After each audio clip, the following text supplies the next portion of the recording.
Assalamualaikum warahmatullahi wabarakatuh. Ya, kembali lagi di channel Sejarah Pijat Boys di sini, anak-anak. Baik, sebelum mulai materi hari ini, maka baiknya kita membaca basmalah terlebih dahulu. Bismillahirrahmanirrahim.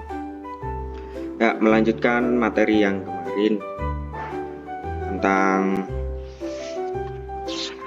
misi dakwah Rasulullah atau tentang Nabi Muhammad SAW sebagai rahmatan lil alamin atau rahmat bagi seluruh alam. Ya, baik, di materi ini nanti kita akan membahas misi dakwah Nabi Muhammad SAW di Mekah, mulai dari biografi Nabi Muhammad SAW. Ya, langsung kita mulai. Ya, jadi biografi ya atau identitas dari Nabi Muhammad SAW. Beliau bernama Muhammad ya bin Abdullah bin Abdul Muthalib. Jadi Abdullah ini adalah ayah beliau, kemudian Abdul Muthalib adalah kakeknya. Jadi kalau di Arab itu memang seorang anak itu biasanya nanti kalau laki-laki gitu kan dinisbatkan ya atau diikutkan di nama ayahnya. Misalnya anaknya si A terus ayahnya si B, berarti A bin B, seperti itu. Ya, nama lengkap beliau adalah Muhammad bin Abdullah bin Abdul Muthalib. Beliau lahir di 12 Rabiul Awal dan tahunnya itu tahun gajah ya, karena pada waktu itu Mekah sedang dalam kondisi diserang oleh pasukan gajah, yang nanti dimana nanti di akhir ini ya nanti akan turun surat Al-Fil. Nah, tahun gajah ini terjadi sekitar tahun 570 Masehi, 1500 tahun yang lalu di Mekah. Ya, jadi kenapa disebut dengan tahun gajah ya? Sebab pada tahun itu penguasa Yaman yang bernama Abraha itu berusaha menyerang dan menghancurkan Ka'bah. Namun niat jahat itu gagal karena Abraha dan pasukannya diserang dan dihancurkan oleh burung yang berbondong-bondong, yaitu burung ababil ya, yang dikirim oleh Allah Subhanahu wa Ta'ala. Nah, kemudian Nabi Muhammad SAW itu adalah dari suku Quraisy ya, atau Bani Hashim ya. Jadi dari suku Quraisy, dan Bani ini adalah keluarga ya, keluarga Hashim. Nama ayah beliau adalah Abdullah bin Abdul Muthalib dan ibu beliau adalah Aminah binti Wahab. Nah, ini kan kalau anak-anak tahu kan ada kan sholawat tentang biografi Nabi. Abdullah nama ayahnya dan seterusnya itu. Jadi ini biografi Nabi Muhammad ya. Ya, Nabi Muhammad ini adalah anggota dari Bani Hashim. Kabilah ini tuh memiliki kedudukan yang mulia ya. Jadi bahasanya itu dimuliakan, maksudnya ya terkenal lah di kalangan suku Quraisy seperti itu. Kakek Nabi Muhammad yang bernama Abdul Muthalib itu merupakan salah satu kepala suku Quraisy. Jadi kenapa Bani Hashim ini jadi bani yang terhormat gitu kan? Beliau memegang jabatan sikoyah atau pengawas sumur Zam-Zam. Sumur Zam-Zam itu dulu sebelum jauh sebelum Nabi Muhammad diangkat menjadi Rasul, itu ada penjaganya, yaitu kakeknya Nabi Muhammad. Nah, Bani Hashim ini juga merupakan kabilah yang sederhana. Mereka tidak sekaya kabilah-kabilah lain dalam suku Quraisy. Gitu. Nah, kemudian ayah Nabi Muhammad bernama Abdullah bin Abdul Muthalib. Beliau merupakan salah satu putra Abdul Muthalib, dan Abdullah ya, Nabi Muhammad ini ayahnya Nabi Muhammad meninggal saat Nabi Muhammad itu dalam kandungan. Jadi ayah Nabi Muhammad itu meninggal dunia saat perjalanan pulang berdagang dari Syam ya, pada waktu itu, atau Suriah. Beliau jatuh sakit dan meninggal dunia di Yasrib pada tepatnya. Kemudian ibu dari Nabi Muhammad, Siti Aminah, itu berasal dari kabilah Bani Zuhroh, baik dari garis keturunan ayahnya maupun ibunya. Nabi Muhammad SAW merupakan keturunan Nabi Ismail dan juga Nabi Ibrahim. Jadi kalau diruntut itu beliau nyambung ya, atau punya darah daging dari Nabi Ismail dan juga Nabi Ibrahim. Nah, kemudian ibu Nabi Muhammad wafat ketika beliau berumur 6 tahun. Kemudian Nabi Muhammad itu disusui oleh Halimah ya pada waktu kecil, namanya adalah Halimah As-Sa'diyah. Kemudian diasuh oleh kakeknya setelah kakeknya meninggal dunia. Kemudian Nabi Muhammad diasuh oleh pamannya yang bernama Abu Thalib. Ya, kemudian Nabi Muhammad ini ya menurut orang Arab ya, atau kebiasaan orang Arab itu adalah salah satu anak yang sangat bagus akhlaknya ya. Jadi beliau ini adalah anak yang baik, yang berperilaku santun dan tidak neko-neko. Nah gitu. Nah, sejak bayi Nabi Muhammad SAW itu telah memperlihatkan keistimewaan yang tidak terdapat pada bayi-bayi lain. Pada usia 5 bulan Nabi Muhammad SAW sudah pandai berjalan ya, dan pada usia 9 bulan beliau sudah pandai berbicara. Nah, kemudian di usia 2 tahun beliau sudah bisa lepas bersama anak Halimah yang lain untuk menggembala kambing. 2 tahun itu sudah dilepas ya untuk menggembala kambing, dan dalam masa asuhannya baik Halimah maupun anak-anaknya itu sering menemukan keajaiban dari diri Nabi Muhammad SAW. Misalnya anak-anak Halimah itu sering mendengar suara yang memberikan salam kepada Nabi Muhammad, sedang mereka tidak melihat orang yang memberi salam itu. Itu.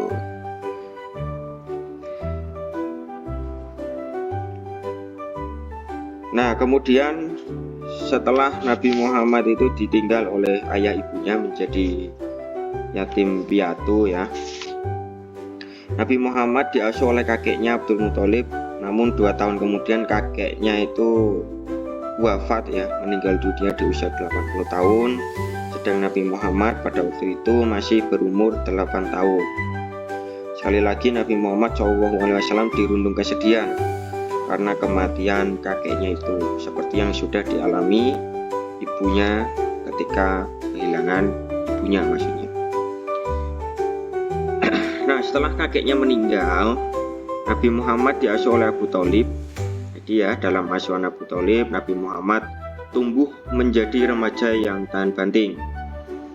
Nabi Muhammad SAW menyadari bahwa beliau adalah anak yatim piatu. Beliau juga menyadari bahwa pamannya Abu Thalib merupakan orang yang kurang mampu. Oleh karena itu, Nabi Muhammad SAW bekerja membantu pamannya dalam mencukupi kebutuhan hidupnya. Nah, pada saat berusia 12 tahun, Nabi Muhammad telah tumbuh menjadi remaja yang sehat ya badannya, kemudian juga kuat. Dan suatu hari Abu Thalib akan bergabung dengan sebuah kafilah untuk berdagang ke negeri Syam. Kemudian Nabi Muhammad yang masih muda itu meminta izin kepada pamannya agar diperbolehkan ikut. Dengan berat hati Abu Thalib mengizinkannya. Padahal pada pada waktu itu usia beliau masih 12 tahun ya, masih seumuran kalian anak-anak ya. Nah, dalam perjalanan tersebut terjadi keajaiban yang menjadi tanda kenabian beliau ya. Nah, iringan kafilah Abu Thalib ini bergerak menuju utara Syam ya, atau menuju utara ke Syam. Sinar matahari yang begitu panas dirasakan kafilah ternyata tidak dirasakan oleh Nabi Muhammad.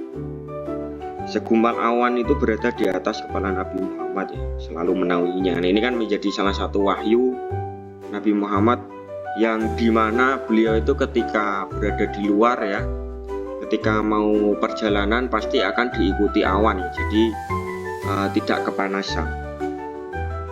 Nah, awan itu menarik perhatian seorang pendeta Nasrani pada waktu itu, namanya itu Buhairah. Dia memperlihatkan kafilah itu di atas biaranya di Busro. Dia dikenal sangat menguasai isi kitab Taurat dan Injil. Hatinya bergetar ketika melihat dalam rombongan itu ada seorang anak yang terang benderang sedang mengendarai unta. Anak tersebut terlindungi dari sorotan matahari dengan segumpal awan. Terus pendeta itu berpikir, inikah roh kebenaran yang dijanjikan itu? Jadi sudah ada pertanyaan itu pada waktu itu ya. Nah, kemudian si pendeta itu tadi ya menyongsong kafilah atau berlari ya menuju kafilah Abu Thalib ini, rombongannya, mengundang mereka untuk makan. Jadi disuruh mampir lah bahasanya kayak gitu. Nah, dalam kesempatan tersebut si pendeta itu berbicara dengan Abu Thalib ya, sebagai paman dan juga Nabi Muhammad juga.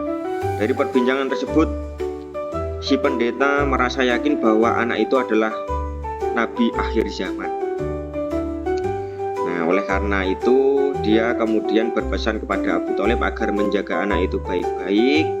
Apabila orang-orang Yahudi mengetahui hal itu, mereka akan berusaha membunuhnya. Karena orang-orang Yahudi itu memang pernah berusaha membunuh nabi-nabi yang diutus kepada mereka sebelumnya. Gitu ya. Nah, mendengar nasihat pendeta Buhairah, Abu Thalib itu bergegas berangkat menuju Syam. Setelah segala urusannya selesai, dia segera pulang ke Mekah. Dia merasa khawatir jangan-jangan orang-orang Yahudi sudah mengetahui hal tersebut. Nah, kemudian Abu Thalib merasa memiliki tanggung jawab yang sangat besar untuk menjaga Nabi Muhammad SAW. Kayak gitu. Nah, di saat remaja itu ya, dalam perjalanan Syam, beliau mempunyai sifat yang jujur. Jadi Nabi Muhammad itu menjadi penggembala sejak kecil. Kemudian beliau punya julukan Al-Amin, yang artinya itu yang terpercaya. Terus tidak suka berbohong, jujur dan sopan. Kemudian juga belajar berdagang bersama pamannya tadi itu. Nah, sikap ini bisa kita contoh ya anak-anak ya, terutama soal kejujuran dan juga kesopanan kayak gitu. Nah, pada usia 25 tahun ya, atas permintaan Khadijah binti Khuwailid, seorang saudagar kaya, Nabi Muhammad SAW berangkat ke Suriah ya, atau Syam tadi itu tadi, membawa barang dagangan milik saudagar wanita itu. Nah, jadi pada usia 25 tahun itu Nabi Muhammad menjadi pegawai Khadijah yang nantinya akan menjadi istri beliau kayak gitu. Nah, beliau itu dibantu oleh Maisarah, seorang pembantu. Maisarah ini bukan perempuan ya, jadi laki-laki, istilahnya itu asisten. Jadi ketika Nabi Muhammad berangkat ke Syam, beliau ditemani oleh seorang laki-laki yang bernama Maisarah, jadi asisten. Nah, Maisarah ini sudah lebih lama ya bekerja dengan Khadijah, jadi sudah menjadi orang kepercayaan Siti Khadijah. Nah, kemudian dalam berdagang Nabi Muhammad SAW ini selalu menjunjung tinggi kejujuran. Relasinya itu semakin banyak kemudian mereka senang berhubungan dengan Nabi Muhammad SAW, kan? Sebab Nabi Muhammad itu tidak mau menipu dalam berdagang dan beliau sangat dapat dipercaya. Hal tersebut berbeda dengan cara berdagang orang lain yang menggunakan segala cara agar barang dagangannya laku ya. Ini bisa menjadi perhatian. Kalau kalian besok menjadi seorang pengusaha, seorang pedagang, kalian harus jujur ya, ikut dengan apa yang sudah dicontohkan oleh Nabi Muhammad SAW. Nah, oleh karena itu orang-orang itu menjulukinya Al-Amin itu tadi ya, orang yang dapat dipercaya. Nah, cara berdagang Nabi Muhammad SAW ini menarik perhatian banyak orang karena kejujurannya itu, termasuk Khadijah binti Khuwailid ini. Nah, akhirnya Khadijah menaruh simpati ya pada Nabi Muhammad. Beliau juga tampan ya kan, usianya masih 25 tahun pada waktu itu, tampan, sopan, jujur. Akhirnya Nabi Muhammad menikah ya dengan Siti Khadijah binti Khuwailid ini. Dan pada waktu itu Siti Khadijah usianya berumur 40 tahun dan Nabi Muhammad usianya 25 tahun. Nah, ketika dalam proses pernikahan itu Nabi Muhammad dan Siti Khadijah dengan penuh cinta ya dan juga setia, karena pada waktu itu Siti Khadijah adalah satu-satunya istri pada waktu itu ya, satu-satunya istri yang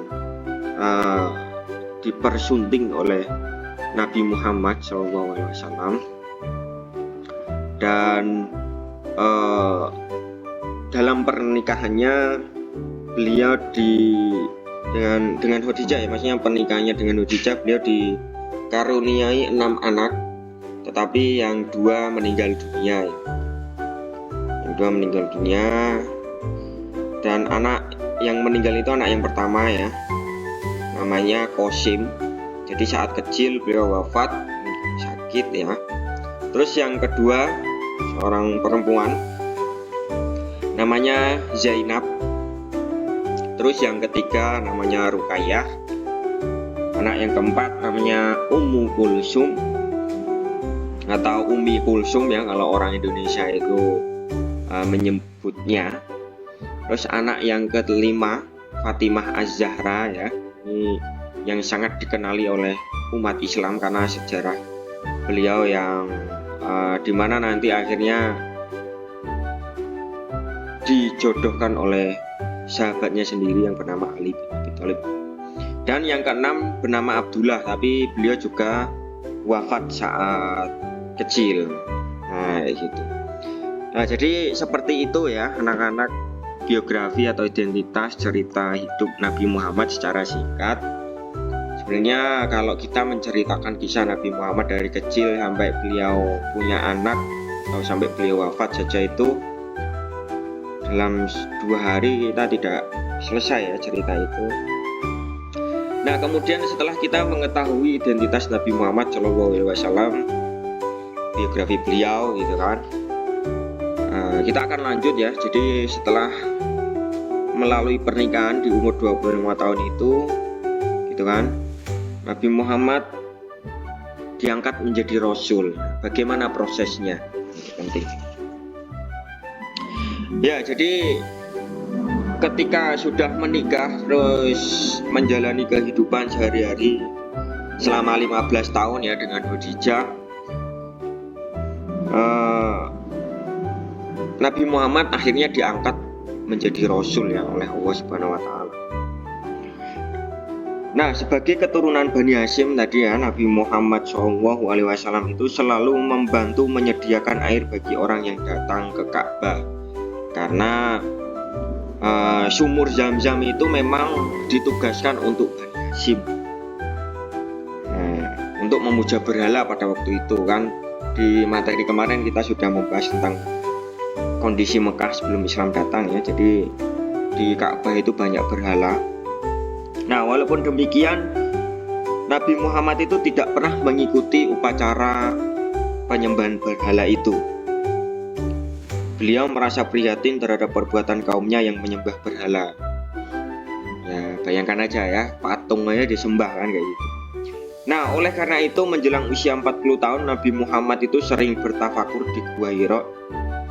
Maksudnya itu ya sering ke Gua Hira yang menyendiri. Gua Hira itu terletak 6 km ya di sebelah timur Mekah. Ya bisa kalau kalian bisa berhaji atau umroh gitu kan, amin gitu. Itu letaknya di 6 km sebelah timur Mekah. Nah di tempat tersebut Nabi Muhammad itu merenungi keadaan masyarakat Arab.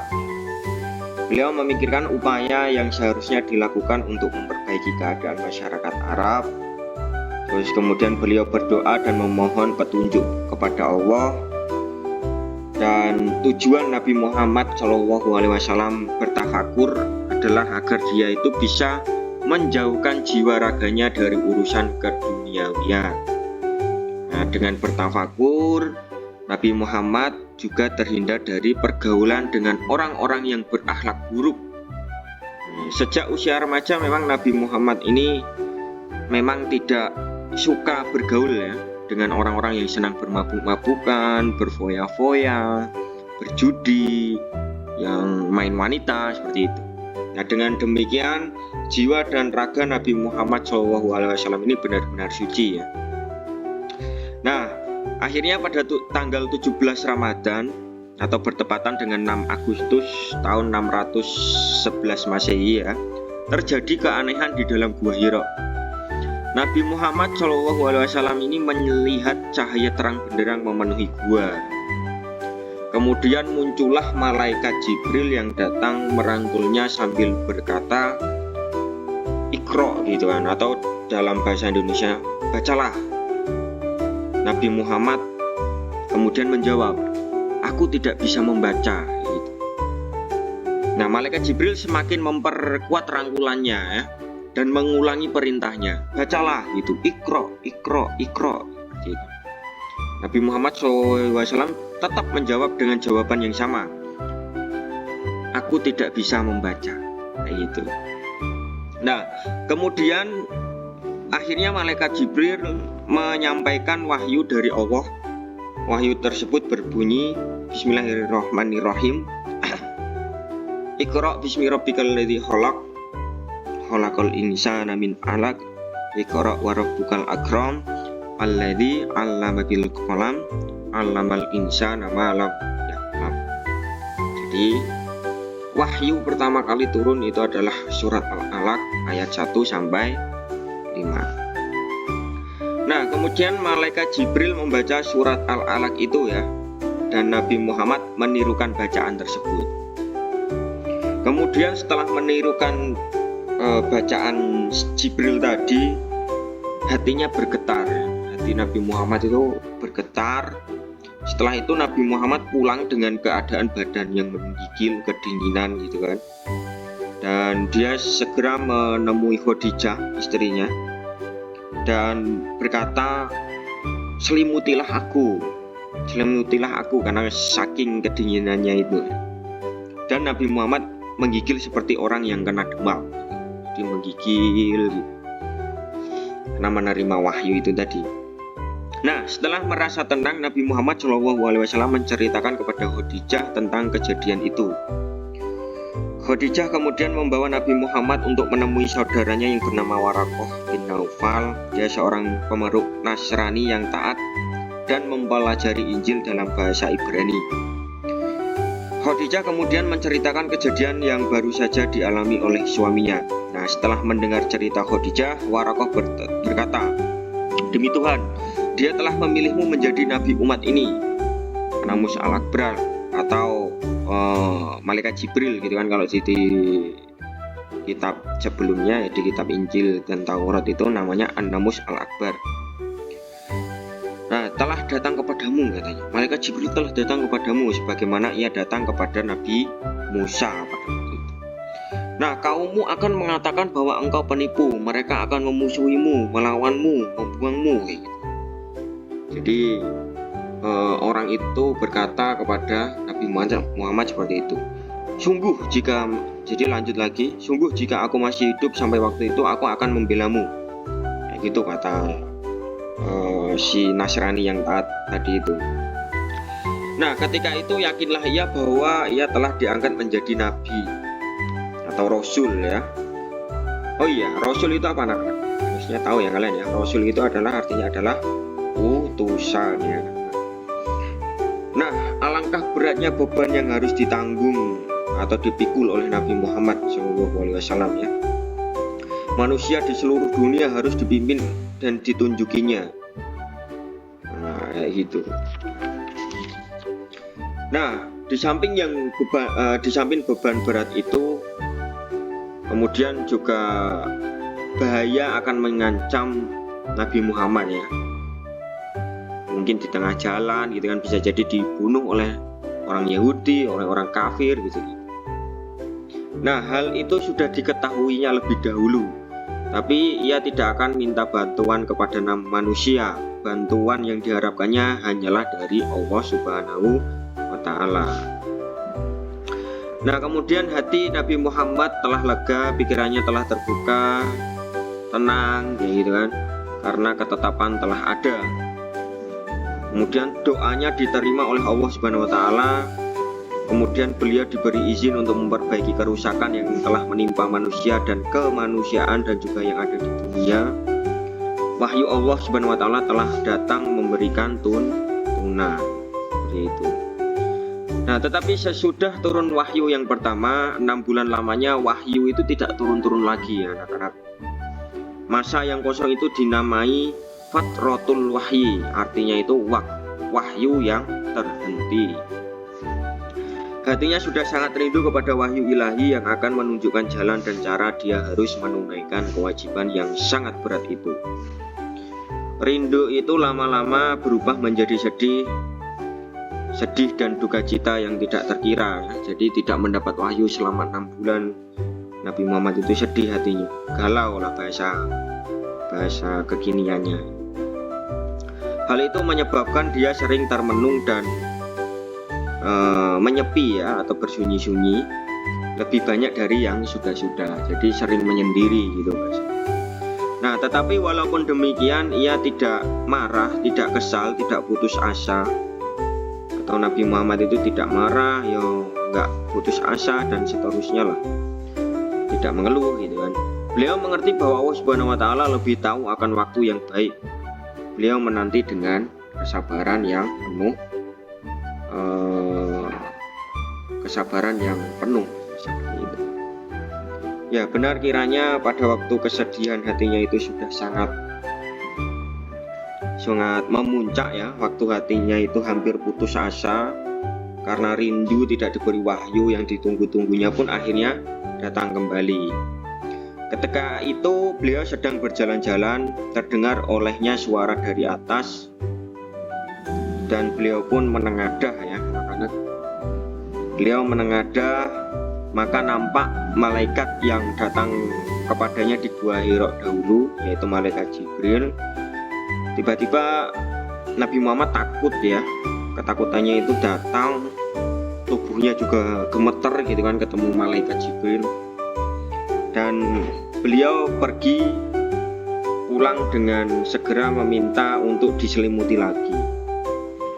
Dan wahyu yang kedua itu adalah surat Al-Mudaththir ya, yang bunyinya Bismillahirrahmanirrahim.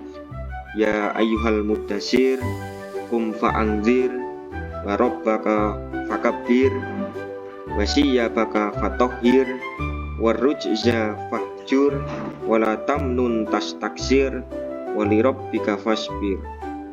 Ayat 1 sampai ke 7. Nah, itu kan artinya kan ya ayyuhal mudaththir, wahai orang-orang yang berselimut, bangunlah.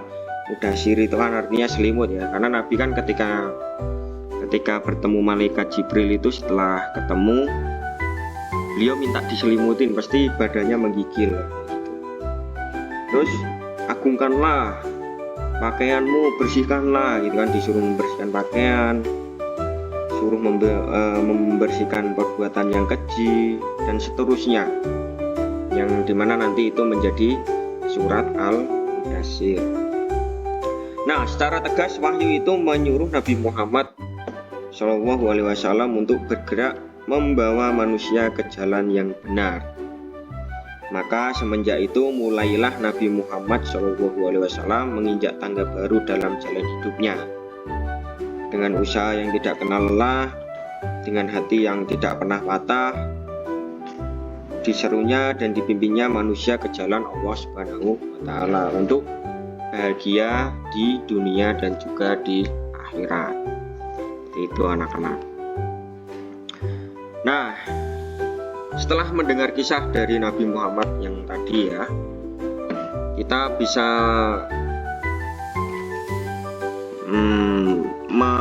meneladani kehidupan dari Nabi Muhammad SAW. Sikap yang perlu kita teladani yang pertama adalah jujur dan amanah tadi ya, ketika Nabi Muhammad berdagang.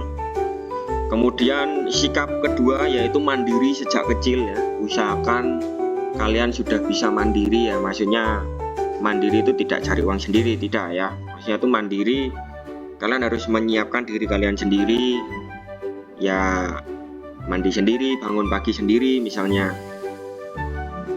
Sholat juga mandiri, tidak harus disuruh-suruh orang tua, subuhan sendiri dan seterusnya gitu. Nah, kemudian yang ketiga berbakti dan juga penyayang. Ini yang sangat penting. Jadi kalian harus punya sikap yang berbakti kepada kedua orang tua kalian, penyayang terhadap semuanya, pada teman-teman, pada adik, kakak, keluarga, bahkan kepada orang yang tidak sejalan dengan kalian, tetap disayangi. Nah, kemudian sikap yang keempat yang bisa kita teladani adalah hiduplah dengan sederhana dan rendah hati. Jadi Nabi Muhammad itu tidak pernah hidup dengan berfoya-foya ya. Hidup beliau sederhana, rendah hati, tidak pernah sombong. Cara bicaranya juga halus, sopan dan seterusnya itu tadi. Ya, jadi itu ya yang perlu diperhatikan. Nah, sebelum materi ini selesai ya, ada kesimpulan yang pada akhirnya kita tarik ya, dan kita dapat dari pelajaran di materi ini. Kesimpulan yang pertama yaitu Nabi Muhammad SAW adalah teladan umat Islam ya. Jadi sebagai umat Islam kita harus meneladani Rasulullah Nabi Muhammad SAW. Wajib itu. Nggak mungkin kamu mengaku Islam tapi nabinya bukan Nabi Muhammad. Terus kesimpulan yang kedua, sejak kecil Nabi Muhammad sudah menunjukkan akhlak yang mulia. Itu tadi ya dari cerita Nabi Muhammad. Terus yang ketiga, kita harus meneladani sifat beliau. Apa sifatnya? Yaitu yang pertama jujur, amanah, sabar, sederhana.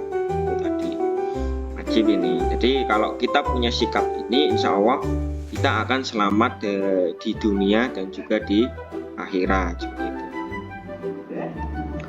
Oke, setelah materi kita sampaikan, setelah kalian mempunyai kesimpulan, setelah kalian mendengar apa yang sudah diceritakan oleh Pak Angga, ini tiba saatnya kalian harus mengerjakan LKPD ya, dan juga refleksi dari pelajaran hari ini. Silakan nanti silakan nanti slide ini kalian screenshot. Kemudian nanti setelah video pembelajaran ini selesai, kalian kerjakan. Boleh menggunakan HP, boleh diskusi dengan teman sebangku ya. Di LKPD-nya ada 5 soal, kemudian refleksinya ada 3 soal. Nah, ini nanti silakan ditulis di buku kalian masing-masing, nanti di pertemuan berikutnya akan dinilai oleh Pak Angga satu persatu seperti itu ya. Baik, sebelum diakhiri video ini baiknya kita ada kata-kata hari ini ya.